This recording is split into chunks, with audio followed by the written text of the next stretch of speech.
If you've ever reached for your paintbrush to start a project, only to find it hard, crusty, and stuck together and thought, well, that's ruined. There goes 25 bucks down the drain. Hold on. Don't throw it away just yet. Today, I'll show you how to bring that brush back to new again using one simple household product and tips that the pros use so it'll never happen again. So let's get started. There's a lot of people that say, I just buy the cheap paintbrushes like these and then throw them away. But here's the truth. If you've never used a good quality brush, you don't know what you're missing. A well-made brush makes painting easier, faster, and the finish looks so much better. They don't shed bristles into your paint, and they don't leave streaks and drag marks like those cheap ones do.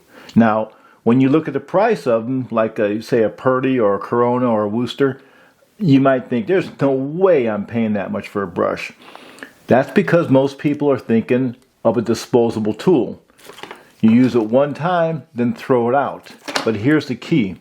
A good brush can last you for years if you take care of it properly. And that's why professionals buy good brushes. Not just because they perform better, but because they last so long. So if you've got a brush that's hardened up because you forgot to clean it, or maybe like this one because you let somebody borrow it, and this is how they brought it back, don't panic. Let's bring it back to life. Now there's a ton of cleaning products and chemicals out there, and I've used many different ones. But one that's proven itself time and again, and it's safe to use, is this. Murphy's Oil Soap. Now, most people think Murphy's Oil Soap is just for floors or cleaning wood, because it says wood cleaner right here. But it works wonders on brushes with dried latex paint. And you can find it at almost any store that sells cleaning supplies. Now here's how I use it. A lot of people like to use a jar or a plastic can. They'll fill it up with the Murphy's Oil Soap or with some other cleaner and then stick the brush inside there and let it sit overnight. But it wastes a lot of cleaner. And you should never stand a brush upright on its bristles. So instead, pour just enough of the Murphy's Oil Soap into a Ziploc bag to cover the bristles. Then you slip your brush inside there, squeeze the air out, and then seal the bag tight. So on step 3, we're going to use this tool right here. It's called a brushcomb, and some warm soapy water. So grab a small bucket or a can and fill it halfway with warm water. Now don't put hot water in there because it can harden the paint and damage the glue that holds the bristles onto your paintbrush. Then add a few drops of dish soap. Dawn works great for me. It seems to do the best job that I've tried. Now use the brush comb to work through the bristles, pulling the softened paint out of the bristles, and you work from the ferrule toward the tips of the bristles. I like to rest the brush on a cutting board or a piece of wood over the container so you're not bending the bristles on the edge. Now step 4, I follow up with a wire brush. Now after combing, I use a wire brush to gently scrub through the bristles in the same direction from the ferrule up toward the tip. And you'll see the paint start to come out fast.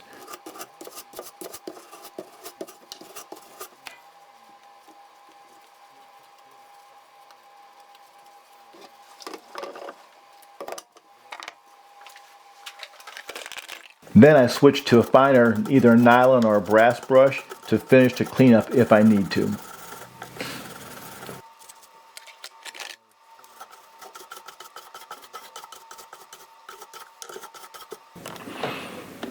So step 5 is the final wash. I dip it back into the warm soapy water and I rinse it and massage the bristles to make sure everything is out of there. And if you need to, you can just apply a small amount of dish soap directly to the bristles and rinse them again.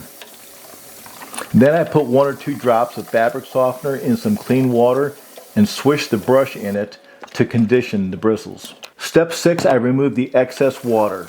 Now it's time for the fun part. You can use a brush spinner if you have one. I don't like that because it makes the bristles go everywhere in every direction, and I like to keep them a little bit closer. What I like to do is what I call the Bob Ross method. Smack it on a pole, Or you can hit the ferrule against your shoe sole to shake the water out. Now it is messy, so do it outside or somewhere where it's safe, or you're going to end up having splatters all over the wall. Then squeeze the bristles with your hand or a cloth to remove the last bit of moisture. Step 7, I like to shape and distort it. If you kept the original sleeve for your paintbrush, slide it back on to keep the shape while it dries. If not, let me show you how you can make one yourself just with a strip of cardboard. So take your brush, lay it on a cardboard that goes from the bottom of your ferrule up to the tip, and then roll your brush twice. When you have it rolled twice, you know that that's the width you need for your cardboard, then go ahead and cut it. Then take the brush and set on the cardboard again on the one side and start to roll it. Then bend the cardboard around the bristles twice and then secure it with a rubber band, or you can use a clip like this. Then once it's dry, if there's any wild bristles, just trim them off with a pair of scissors. Your brush should now be soft, flexible, and ready for your next project, and don't lend it out again. Now that we've restored the brush, let's keep it that way. Here's the best tips I have for keeping your brush restored like new so that you never have a problem with it again. Tip number 1, dampen your brush with water just before painting. Wet the bristles with water first and then blot them dry. It keeps the paint from sticking from the inside, and it makes water cleanup much easier, especially down by the ferrule where paint sometimes can get in there. Tip number 2, don't over dip. Only dip the brush halfway into the paint. If you get paint up to the ferrule, it'll dry in there and it'll ruin the brush. It's very hard to get out. Now tip number 3, between your coats of paint, wrap your brush with cellophane or with saran wrap and then stick it in the refrigerator and chill it. If you're taking a break, don't wash the brush out every time. Just wrap it tightly in either press and seal or maybe even in a Ziploc bag or one of those throwaway plastic bags you get at the grocery store. Put it inside there, wrap it up, make sure that the bristles are nice and straight, then pop it in the refrigerator. Latex paint will stay soft for days, even weeks. When you're ready, pull it out, start painting again. No stiffness and no scraping. Number 4, if the weather is really hot and dry or windy, keep a spray bottle nearby and lightly mist the brush or the paint tray to keep the paint from drying too fast. This helps it last longer and it won't start getting dry, especially down toward the bottom of the bristles. Tip number 5, clean it right after you use it. I know sometimes you get tired and you don't feel like the cleanup, but it only takes a few minutes. I like to squeeze all the extra paint out of the bristles back into the can, then use warm water and a mild soap, not hot water. And swish your brush around inside a little bucket with the warm water and the soap, and then take your brush comb near the ferrule and remove any leftover paint. Rinse it, reshape it, dry it out, and hang it or lay it flat to dry. Now number 6, condition the bristles.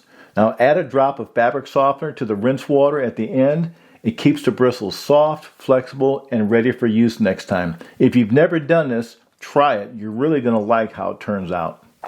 Tip number 7, store it properly. Hang it or store it flat, never on its bristles. If you paint regularly, hang brushes from maybe a coat hanger like this one, how I bent it, and you can slide your brushes onto it and just let them hang over a bucket. Or you can lay them flat in a plastic box like I do so they're protected and they're ready for use. And that's it. You know, a little bit of care goes a long way, and a $25 quality brush can outlast dozens of cheap ones if you treat it right.